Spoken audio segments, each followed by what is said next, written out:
साईं बाबा के चमत्कार की 10 कहानी पढ़कर हैरान रह। यूं तो शिरडी के साईं बाबा के सैकड़ों चमत्कार हैं, लेकिन हम यहाँ बता रहे हैं मात्र 10 ही चमत्कार। हो सकता है कि हमसे कुछ महत्वपूर्ण चमत्कार या बाबा की कृपा के किस्से छूट गए हों। पहली कहानी। साईं बाबा प्रतिदिन मस्जिद में दिया जलाते थे। इसके लिए वे बनियों से तेल मांगने जाते थे, लेकिन एक दिन बनियों ने बाबा से कह दिया कि बाबा हमारे पास तेल नहीं है।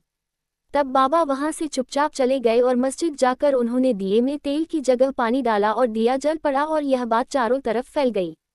तब वहां के बनिए उनके सामने आए और उनसे माफी मांगी तो बाबा ने उन्हें माफ कर दिया और उनसे कहा कि अब कभी झूठ मत बोलना। दूसरी कहानी। एक बार बाबा का भक्त बहुत दूर से अपनी पत्नी को लेकर बाबा के दर्शन के लिए आया और जब वह जाने लगा तो जोरों से बारिश होने लगी। तब उनका भक्त परेशान होने लगा। तब बाबा ने उनकी परेशानी को देखकर कहा, हे अल्लाह, बारिश को रोक दो, मेरे बच्चों को घर जाना है, और तत्काल ही बारिश रुक गई। तीसरी कहानी। एक बार गांव के एक व्यक्ति की एक बेटी अचानक खेलते हुए वहां के कुएं में गिर गई। लोगों को लगा कि वह डूब रही है। सब वहां दौड़कर गए और देखा कि वह हवा में लटकी हुई है और कोई अदृश्य शक्ति उसे पकड़े हुए है। वे और कोई नहीं बाबा ही थे, क्योंकि वह बच्ची कहती थी कि मैं बाबा की बहन हूँ। अब लोगों को कोई और स्पष्टीकरण की जरूरत नहीं थी।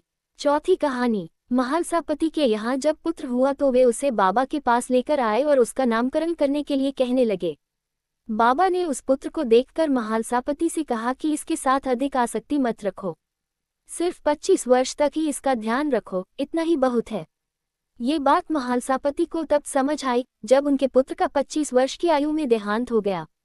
1922 में भगत महालसापति का देहांत हो गया।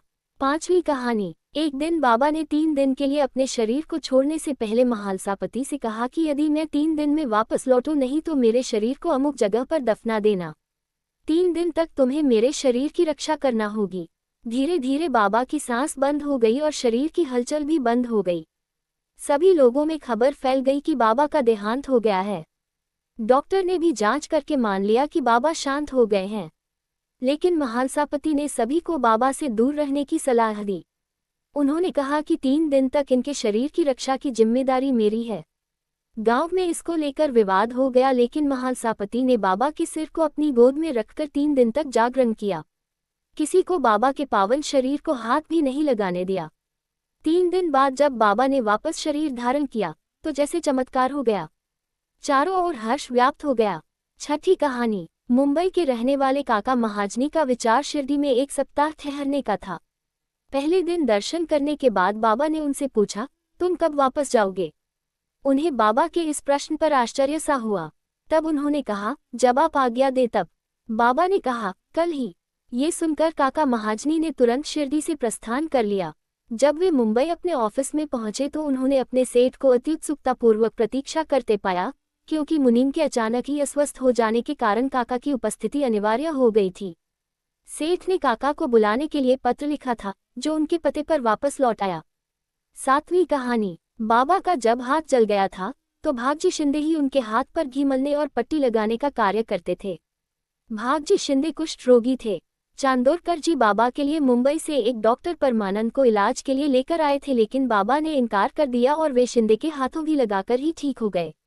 8वीं कहानी। धुमाल एक मुकदमे के संबंध में निफाड़ के न्यायालय को जा रहे थे। मार्ग में वे शिरडी उतरे।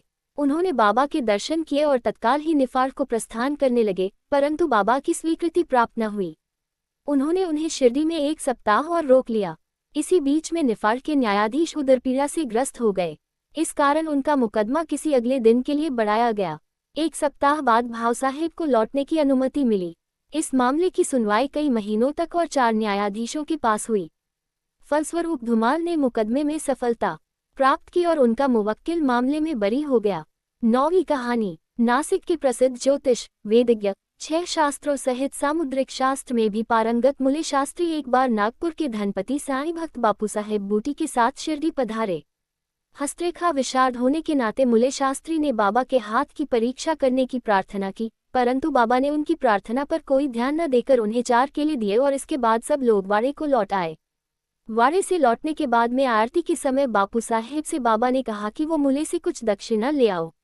मूले जब दक्षिणा देने के लिए गए तो वे मस्जिद के बाहर ही खड़े रहकर बाबा पर पुष्प फेंकने लगे।